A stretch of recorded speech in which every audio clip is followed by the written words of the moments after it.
দোয়াটা শুধু আমার সাথে একবার পড়ে যাবেন, কোথাও লিখতেও হবে না, মুখস্থও করতে হবে না। একবার পড়বেন, দুইবারও না। আপনার গোটা জীবনের জানা অজানা যত গুনাহ আছে সব মাফ হবে। ছোট গুনার কথা বলছি না, বড় বড় গুনাহ, যেমন মিথ্যা বলেছেন, হিংসা করেছেন, নামাজ পড়েন নাই, রোজা রাখেন নাই, সুদ খাইছেন, এই রকমের মারাত্মক ভয়ঙ্কর লেভেলের গুনাহের কথা আমি আপনাকে জানাচ্ছি। ইনশাআল্লাহ এই দোয়াটা এতই অ্যাকশনে ভরপুর, যেই পড়বে সাথে সাথে অ্যাকশন। এই দোয়াটা যদি আজকে ফেরাউনও পাঠ করত, ফেরাউনের গুনাহ আল্লাহ মাফ করে দিতেন। তাই আপনি তো ফেরাউন না, ফেরাউনের মতো তো গুনাহ আপনার নাই। আপনাকে আল্লাহ তাআলা নিশ্চিতভাবে ক্ষমা করবেন। দোয়াটা পড়লেন মানে নিষ্পাপ হয়ে গেলেন, বাবু একদম মায়ের পেট থেকে বের হয়েছেন ওই রকম হয়ে যাবেন।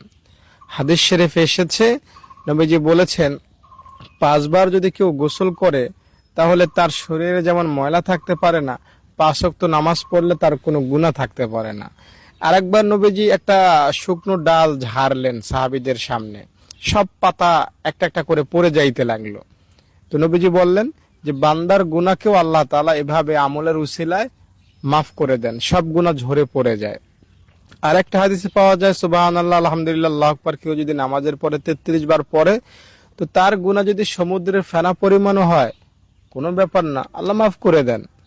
তো আল্লাহ তাআলা বান্দার গুনাহ কয়টা ওদিকে তাকান না, আল্লাহ তাআলা বান্দার দিকে তাকাইয়া বান্দাকে ক্ষমা করে দেন।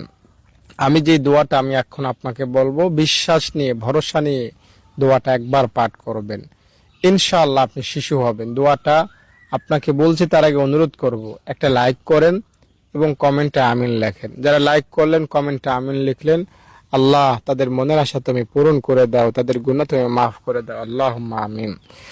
দর্শক, দোয়াটা হলো আশহাদু আল্লা ইলাহা ইল্লাল্লাহু ওয়া আশহাদু আন্না মুহাম্মাদান আবদুহু ওয়া রাসূলুহু। এই দোয়াটা কেউ যদি পড়ে উজু শেষ করে, তাহলে তার জন্য জান্নাতের 8টা দরজা খুলে যায়, সে যে কোনো দরজা দিয়ে দাপটের সহিত জান্নাতে পৌঁছতে পারবে।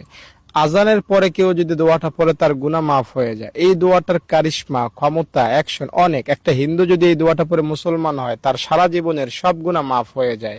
তাই আপনিও যদি এই দোয়াটা আজকে পাঠ করেন, মন থেকে, দিল থেকে, অন্তরের গহীন থেকে, কোনো গুনাহ থাকবে না। দায়িত্বের সাথে বলছি, দোয়াটা পাঠ করার নিয়ত করবেন যে আমি অতীতের গুনাহ ক্ষমা পাইতে চাই, ভবিষ্যতে আর গুনাহ করব না, এই আশায় দোয়াটা পাঠ করছি। ব্যাস, তাহলেই আপনার সব গুনাহ মাফ হবে, শিশু হবেন, নিষ্পাপ হবেন, কোনো গুনাহ থাকবে না। যদি ভিডিওটি ভালো লেগে থাকে লাইক করে যান, কমেন্ট